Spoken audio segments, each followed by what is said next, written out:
yung wins. Kasi nakaka-excite ng dugo yan, yung wins. Diba? So, number 4. Kailangan masaya tayo dito. Walang KJ. Lahat naka-smile. Yung smile natin, labas yung ngipin.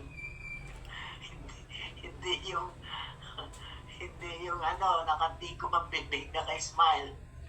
Parang chonggo yun. So, number 5, focus. Yan. Walang magsi-cellphone, walang nakayuko, walang nagtitext, walang nagkakape.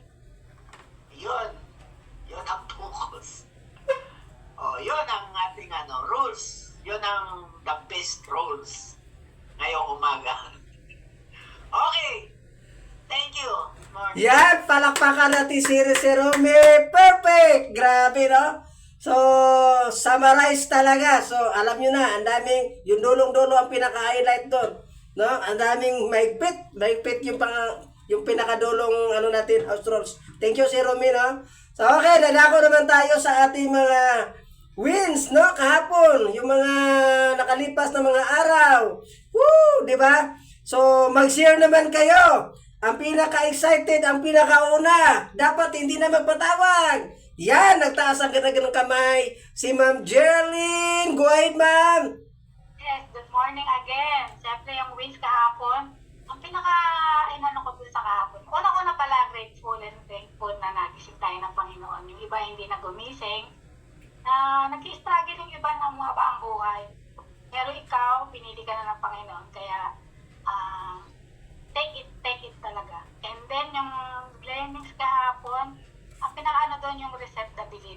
Yung kailangan talaga, kung ano man yung alam mo noon sa mga iba, yung mga natutunan mo noon, i-empty mo talaga yan sa brain mo.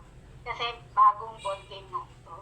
And then, maganda rin yung mga napakinggan kong sa misa, kailangan talaga may purpose.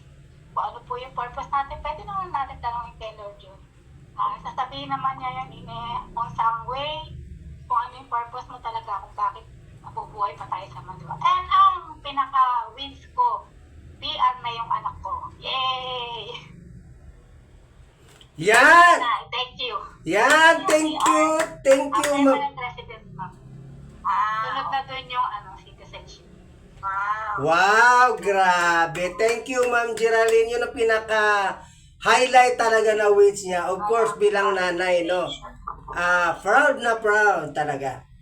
Grabe. So, thank you, Ma'am Geraldine, sa iyong, sa iyong share sa amin. At mayroong nag-retain sa isip ko doon. Yung i-delete, no? I-delete. Parang sunugin. Parang nakarelate ako sa iyo. So, sunugin.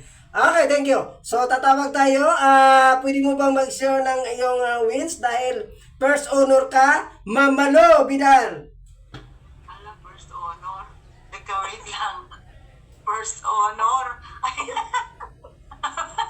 Yes, I honor you. Nagulat ako kasi nasa cellphone ako eh. Akala ko hindi pa ako nakamute. Okay, good morning. Good morning po, Ma'am Jem, Rochelle and everyone. I honor you soon to be IMD, Sir Pat Balaba, my idol. Okay. So, ang wins ko ay, di ba nagpatakbo na nga ako ng page, no? And gumastos ako ng 600 pesos, 3 days tumakbo. Alam niyo po,